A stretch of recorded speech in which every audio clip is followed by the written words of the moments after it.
What's up, guys? It's Sam Talks Games, and today I'm going to be talking about how to enjoy games like a kid again. Now, I don't think it's possible to achieve the same level of wonder and joy as when you were a kid, for most games at least. Like, for example, I have achieved that wonder with Like a Dragon Infinite Wealth in January, but that was really the first game in a long time. Tears of the Kingdom, kinda.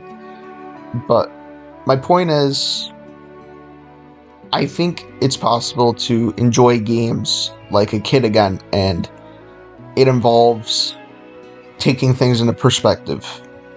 Let me explain. So, when we were kids, we would get a couple games for our birthday, a couple games for Christmas, right? We'd have like 5, 6 games max to enjoy throughout the year. Shit, let's say you had 10 games to enjoy throughout the year. That's not a lot of games if you think about it, because when you were a kid, you had a lot of free time regardless.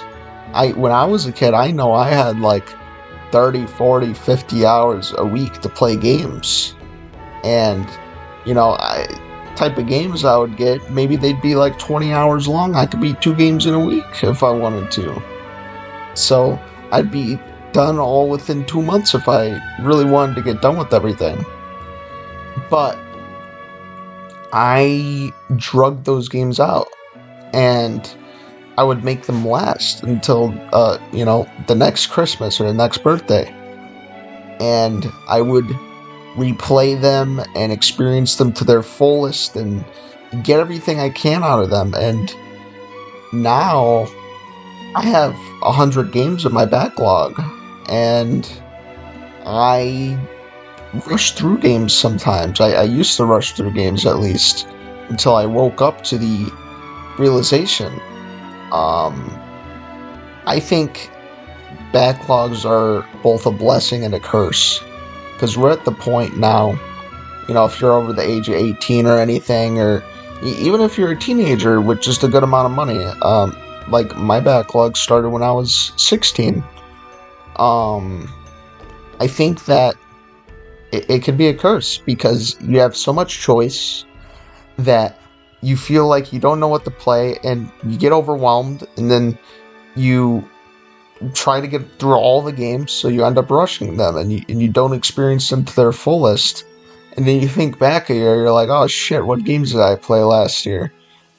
And you don't really know, because you don't experience them to their fullest. So I think the backlog's good to have. It's good to be there.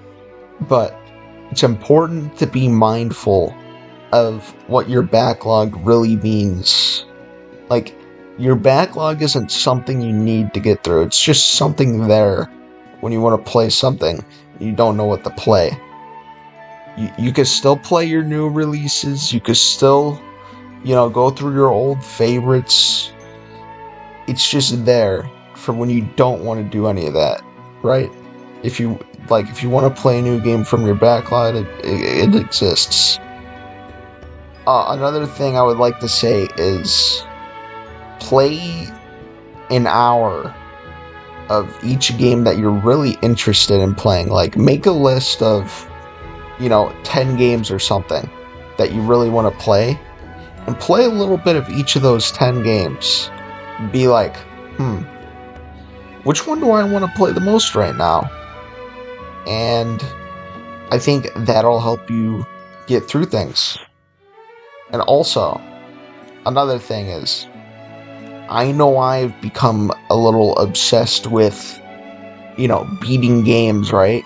I really like to beat games because of the sunk cost fallacy, and, if I'm not enjoying a game, it doesn't really matter. I'm going to beat it anyway.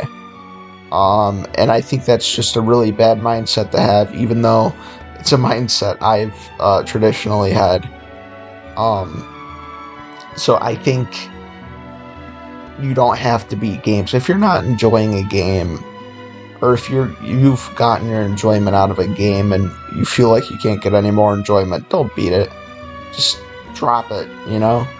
There's a lot of games where, like Sea of Stars, for example, it's a great game, by the way, but I just wasn't enjoying myself, and I pushed myself to like 80% through the game, and it's like, God damn, I have not been enjoying this. Why have I pushed myself this far?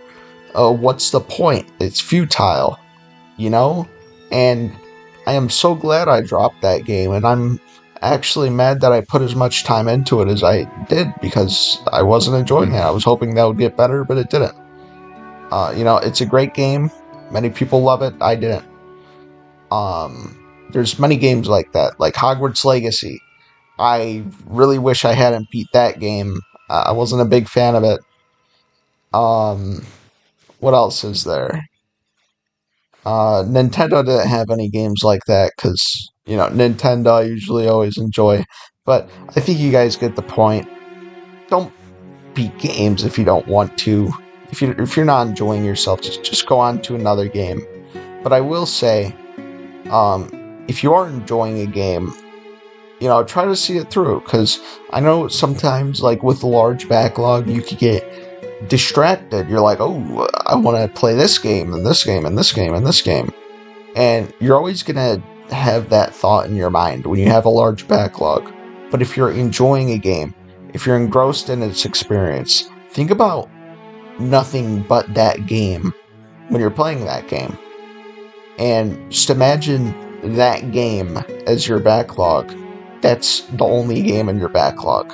Try to get in that mindset, and you'll be able to enjoy games for what they're worth.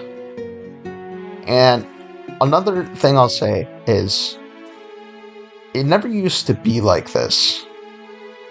Like, when we were kids, we would see all these games and we would be like, oh man, I'm good for the rest of my life. I don't ever need any more games. I don't need a new console. I don't need new releases. I'm good. I got all this. And now, I think it's kind of seen as a burden among many, and it really shouldn't be. Everyone wants to finish their backlog, and it just it makes me scratch my head. I used to be like this too, by the way. I think the backlog should never be finished, because when you finish the backlog, then you have nothing left to play. That's boring. That's sad. That's depressing. I think the backlog should be savored and should be dragged out, actually, rather than finished. Hopefully I still have a backlog by the time I die.